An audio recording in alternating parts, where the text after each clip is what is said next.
I'd like to officially welcome you. My name is Lena Kushner. I'm the head of school here.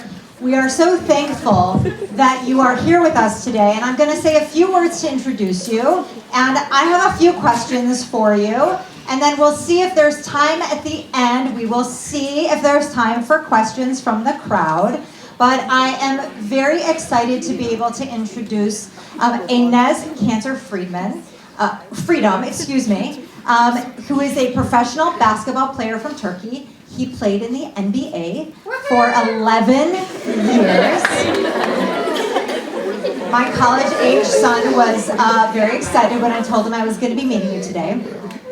On top of being an amazing athlete, Enes speaks out about ensuring that people all over the world have freedom. And that is why he added freedom to his name, because that is what he stands for. He is a strong advocate for Israel and for America, and this has caused him a lot of trouble in his life. We're going to hear a bit about that, and we're very excited to welcome you here. You have a microphone. I'm going to ask a question and kind of step off a little bit, and then I'll step back in when you're ready for the next one. So the first question is, can you tell us about growing up in Turkey, about your experience with America and Israel when you were there, and what it was like once you came to America? Okay, perfect. First of all, thank you guys for inviting me. I'm really excited to be here.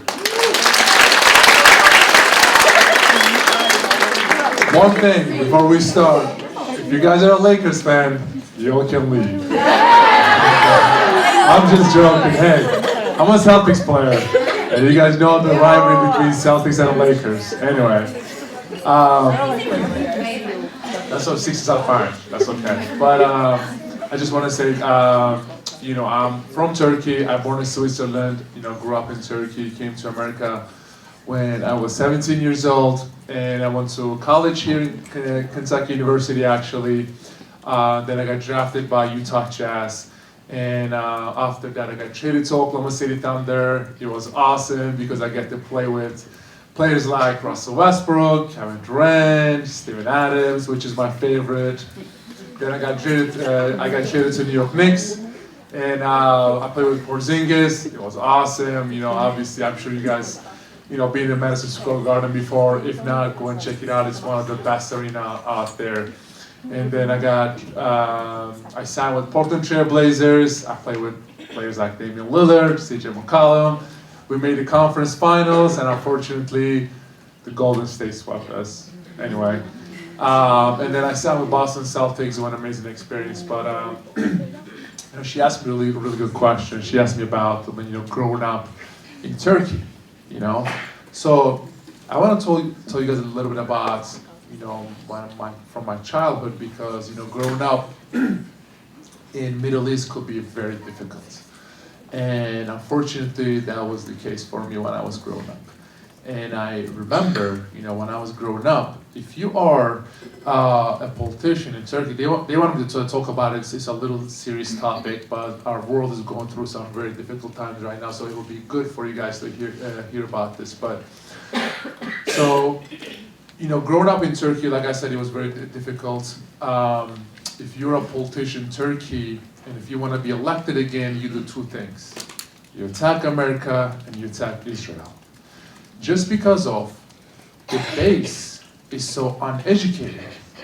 They're like, wow, look at our leader, right? He's standing tall against America. He's standing tall against Israel. Let's vote for him. So unfortunately, the politicians are using that.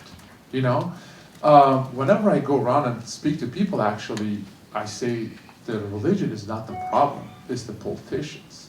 Anyway, so I remember I was 9 years old, probably around your age. I went downstairs to play with some of my friends. And what I have seen that day shocked me so much that I still remember till this day. My little friends, which they're not even teenagers, they were burning flags. They were burning American flags, they were burning Israeli flags, right? And I asked my friends, I'm like, guys, what are you doing? They said, well, that's what we've seen on TV. That's what our leaders are telling us to do. So we should hate America. We should hate Israel, which they don't even know why. So they gave me a flag to burn it. They gave me a flag. They gave me a lighter. They said, burn it. At that moment, I just got so so nervous and so scared. I was like, this is not the right way to do it.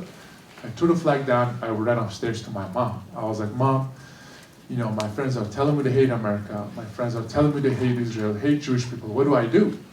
My mom said, I am not going to tell you what to do, but do not hate anyone before you meet them. So that day, I gave a promise to my mom. I was like, Mom, I don't care who they are, what color they are, what religion, what culture, I'm not going to hate till I meet them. So 8 years later, when I was 17 years old, I came to America for the first time. And I remember my flight actually was about to land in Chicago. And I'm so excited, but at the same time, I'm so nervous. Think about the last 17 years, the only thing I hear about how bad the people are here, you know? So, I remember my first practice. I went into the locker room and my teammates, they tried to have a conversation with me. I got so nervous, I turned around and left the locker room because I just didn't know what they were trying to do. And then, I remember the promise. I went back in the locker room, and they were so nice. They said, "Well, we know that you're Muslim, so if you want to go get some halal food, if you want us to take you to some mosques, we can take you." And I was like, "This is very interesting because that's not what I heard, from the last 17 years from my country." Anyway, I met with a friend who was Jewish for the first time ever. And she invited me over for a Shabbat dinner, and I did not know anything about Shabbat. They said, "Well, come over, we'll eat some food, we'll listen to music, we'll have a great time and stuff."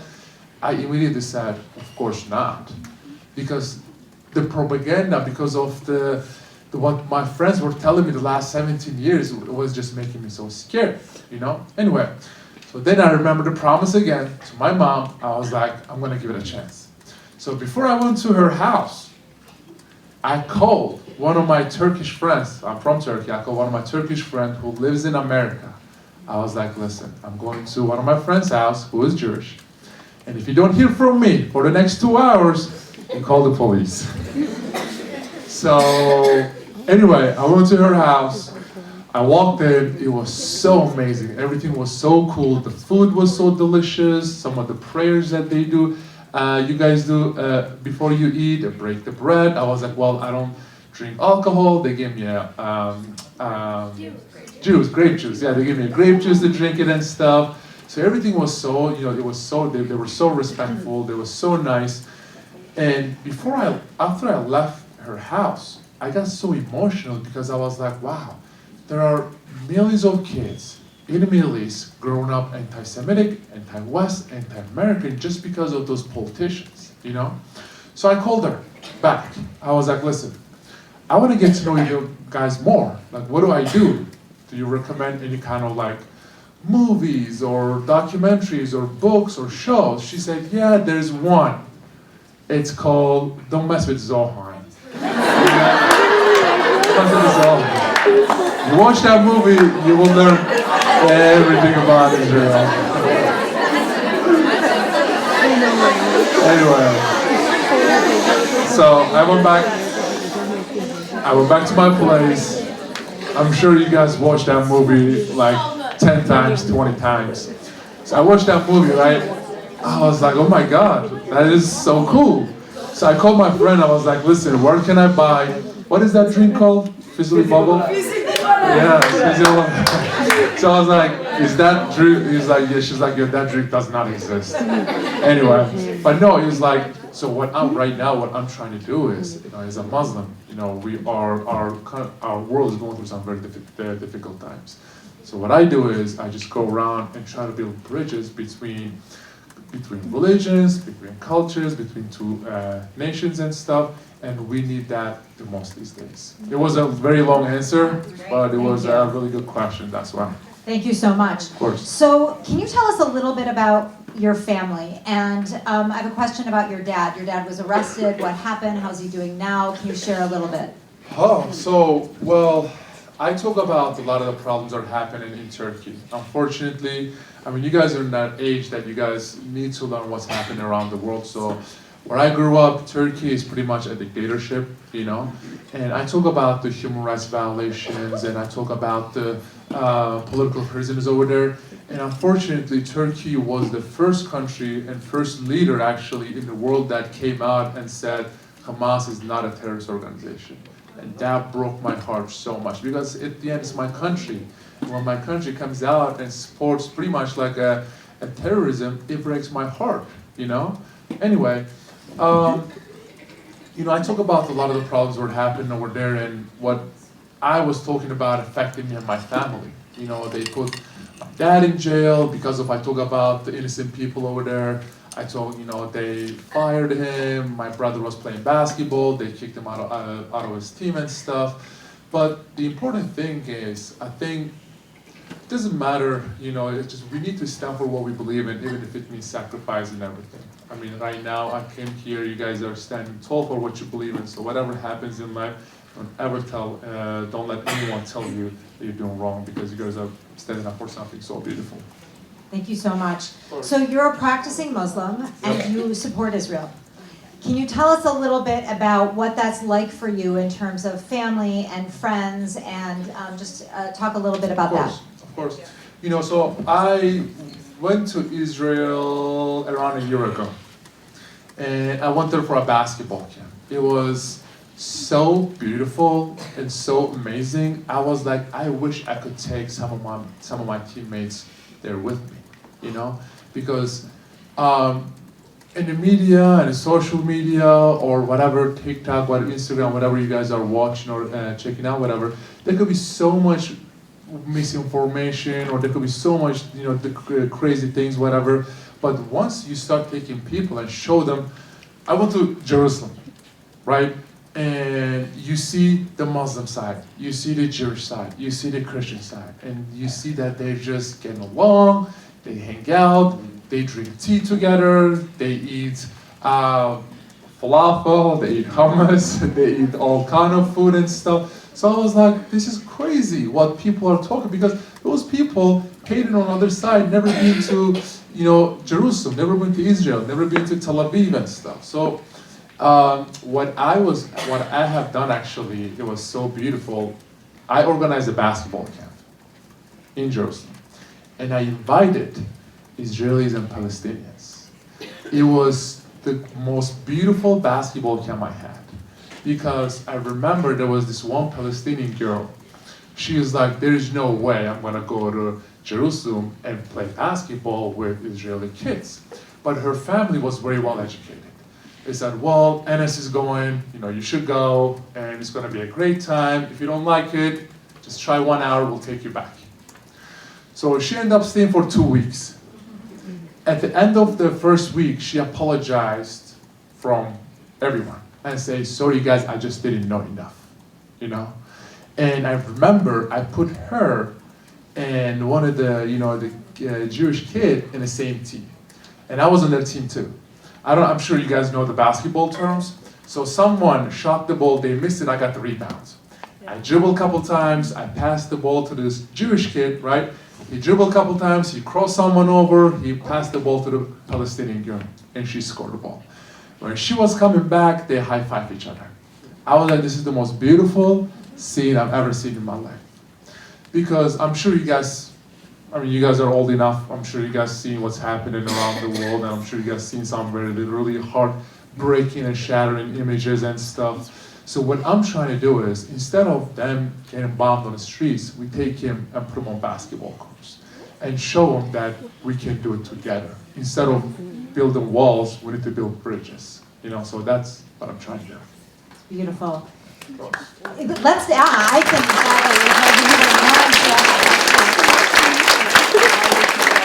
I want to recognize the importance of that work, because at a time when that is what we need bridges, we need understanding, we need to see each other as human beings and respect that we may have different practices, different religions, but that we need to get rid of the hatred that's there. Exactly. So my final question for you, and then we'll see if there are questions from the students and from the teachers, is how do you personally keep hope right now? It's a really hard time, right? Yes.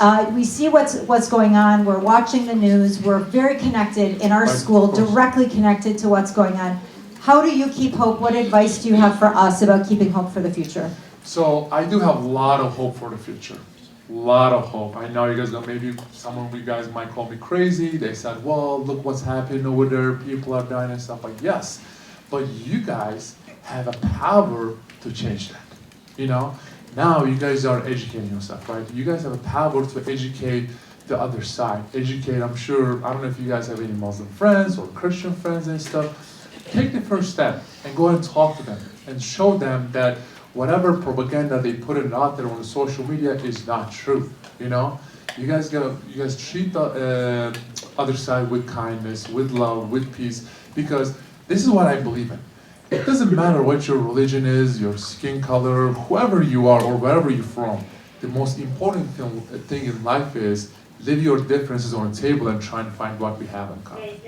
Because we only have one world to live, so we need to make this world better together, and that's the key word, together. Because till one of those crazy billionaires find another planet to live, this world is what we have. So we need to make it better together. So I do have a lot of hope. You know, whenever even I walked in, you know, these are crazy times right now, very difficult times. But I am walking in a Jewish school, and you guys are applauding a Muslim. I think this is the biggest step we can take. So. Thank you so much. So we do have a few minutes for some questions, but I wanna put some clarifications on them. I am sure we would all love to hear about the NBA. I would also be interested, but we only have a few minutes. So I'm gonna ask that any questions that you ask are about a topic that Enes just talked about, his life in Turkey, about his camp in Israel, something about what he just talked about, and then maybe on the way out we'll hear a couple tidbits on NBA, but let's focus our questions here. Yeah, go ahead. Very nice and loud. How do you reply to the hate you get for expressing how you feel? Good question. Well, I mean, as a Muslim, when you organize basketball camps in Israel, I do get a lot of hate. When you go out there and talk about the barbaric attack that Hamas has committed, I do get a lot of hate, which is, I don't understand why, you know. But I think if you're standing for something right, if you're standing, you know, it doesn't matter you're standing alone or not, you have to stand up for what's right, even if it means sacrifice and everything. Because, I mean, what I talk about is innocent people. What I talk about is political prisoners. What I talk about is human rights violations, right? So I just close my ears. I have this quote, I say, hate is gonna hate, you know? So just let them hate, you know, but you show them with kindness. Whatever hate that they spit on you, whatever, you just give the best answer with kindness, with love, and with peace and compassion. So Returning non-love with love, Yep, right? there you go. That's it. Okay, go ahead, Zohar.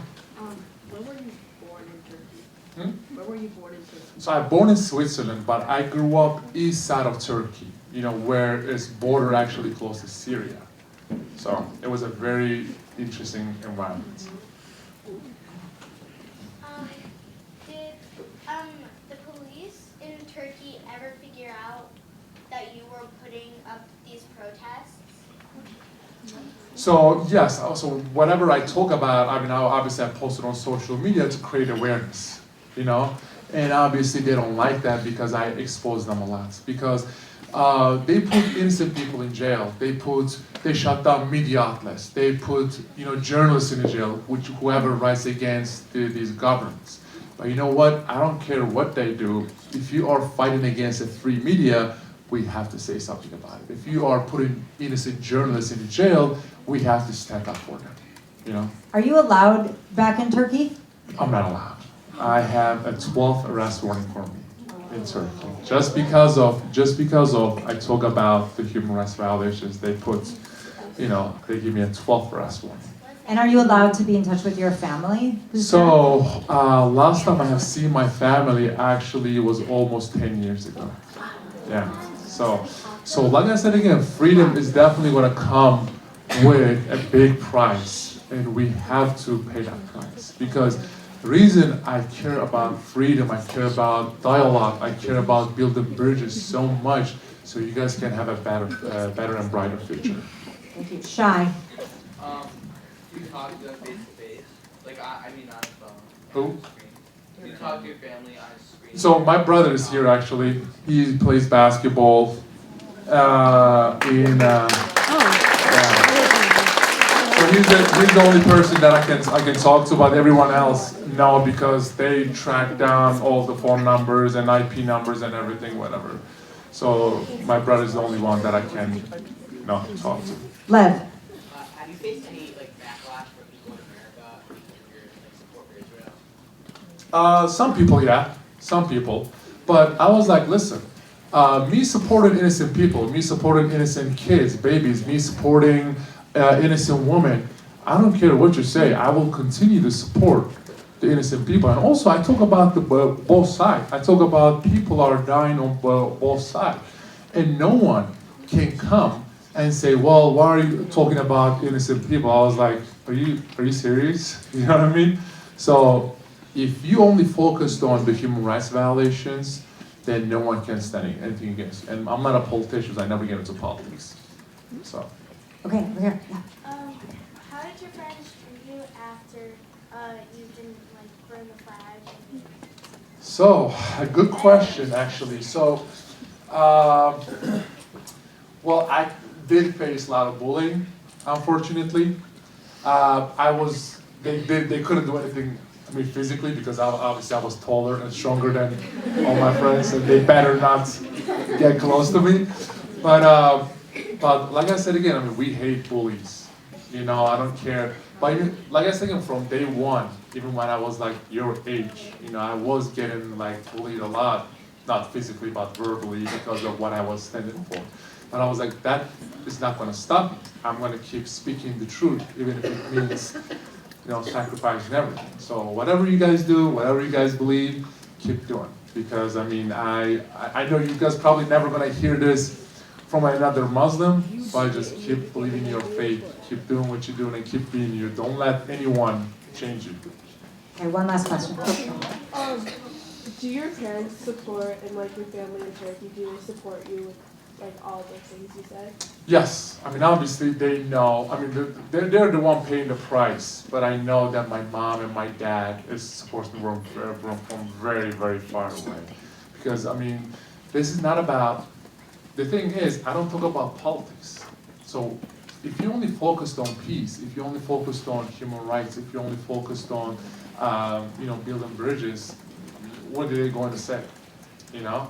So yes, my family does support me, and my mom wanted me to be this person. You know? But I always believe that God closes one door, maybe opens up a new one. You know, so. So I want you to know how important it is to us here at Schechter to be raising the next generation of Jews who believe in equality, in freedom, in respecting differences. And we do a lot here with our students. We have relationships with local Catholic and Muslim schools. We want them to feel connected to their Judaism, and we want them to make a difference in the world. And we want them to be standing up for others. And it is so important for them to see a Muslim standing here in our holy space talking about you standing up for us, for Israel. And we're so very, very thankful that you are here. I mean, no, thank you guys. The last thing I want to say is like, listen, like one day you guys are gonna be maybe the next congressmen, the next senators, and maybe next prime ministers, and maybe next the president, and next lawyers, and next NBA players. So educate yourself really well. You gonna be a basketball player? I'm gonna get taller. How tall am I? I am almost 7 foot. All right.